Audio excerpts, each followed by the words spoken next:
Iiwan ako dito sa India. Uuwi siya ng Pinas mag-isa. Ang laki ng cauliflower. Nag-harvest nga ngayon ng cauliflower yung kapitbahay namin, kaya pinuntahan namin ni Habi yung farm nila. Malapit lang ito sa village namin, katapat lang actually, kaya malapit lang talaga. First time ko makakita ng ganito kalawak na farming ng cauliflower talaga sa India. Gubi mga tignan natin to. Ayan. Gobi? Ay, Punjabi pala yung gobi. Cauliflower. Huh? Cauliflower. Ayan. Ayan, nag-harvest sila ng cauliflower. इधर भी है गोभी सारी गोभी इधर Eto, cauliflower din yan. Ayan, ayan. Yung plata yan. Cauliflower lahat yan.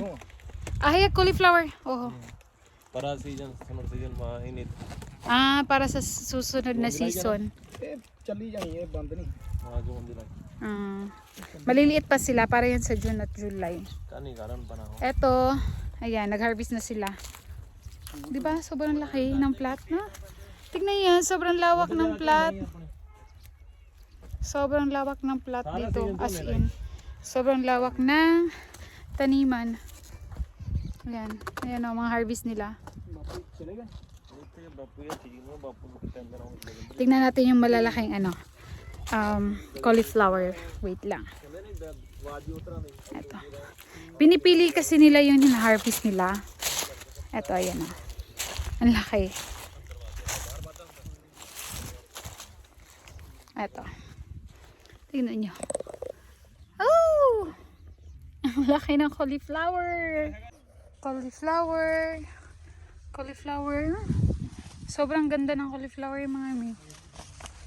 Ito pa.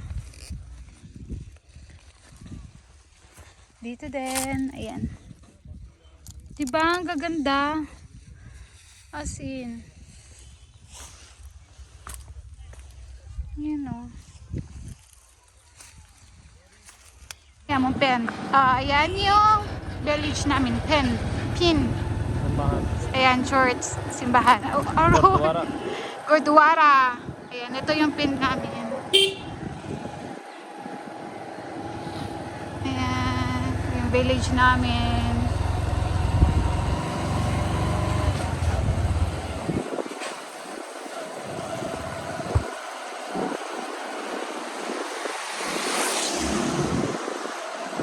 Sabi nagdadrive.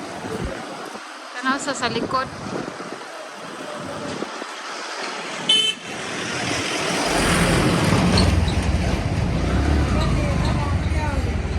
Ha? Acha? Hi mami. So andito ako ngayon sa plot namin sa yung inahan sa Jago. Andito kami. Dahil nga nasira na yung gate. Ayan si Habi. Si Habi at saka si Babalo. Ayan.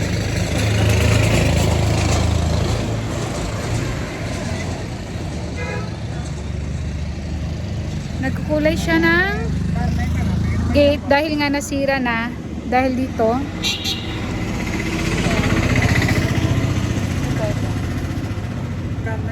Nasira na.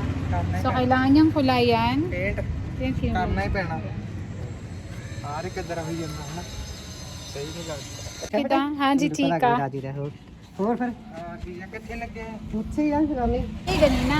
Pero karon dila atong hingan ko. दादी थे वाले हाँ जी चले गए थे अच्छी Ano yan? Sing sing. Kauwi. Kauwi. Ito na ngayon nangyari sa plat mami. Ayan o, wala nang natira. Naubos nga. Tinanggal nga nung Jago, yung sa kasal ng sister-in-law ko. Tapos, magtatanim ulit dito daw. Sabi ng husband ko, magtatanim daw ulit dito. Pero sabi niya, kami na lang. Kasi nga, babalik na siya ng Pinas. Iiwan ako dito sa India. Uuwi siya ng Pinas mag-isa. Ito na lang yung natira. Oh. Ay, may ano pa. O, tignan nyo. Ayan.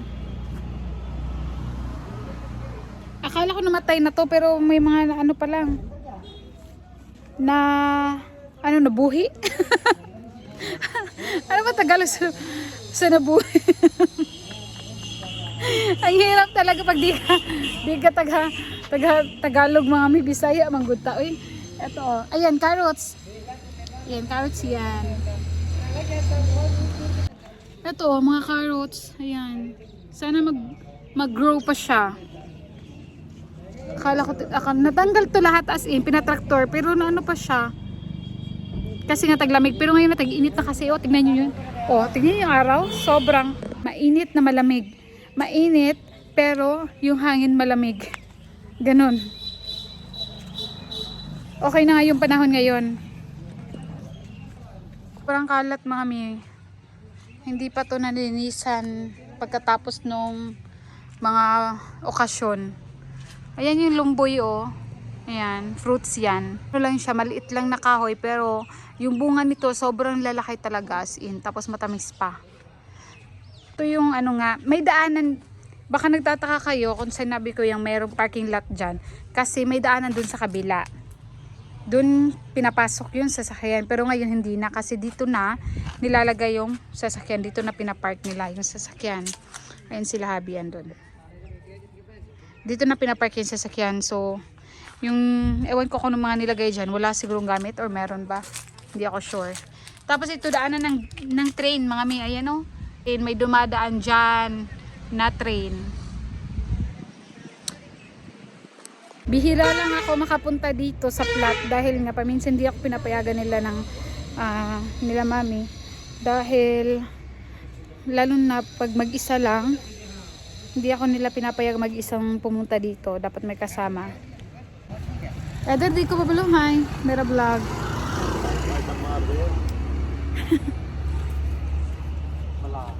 Vlog.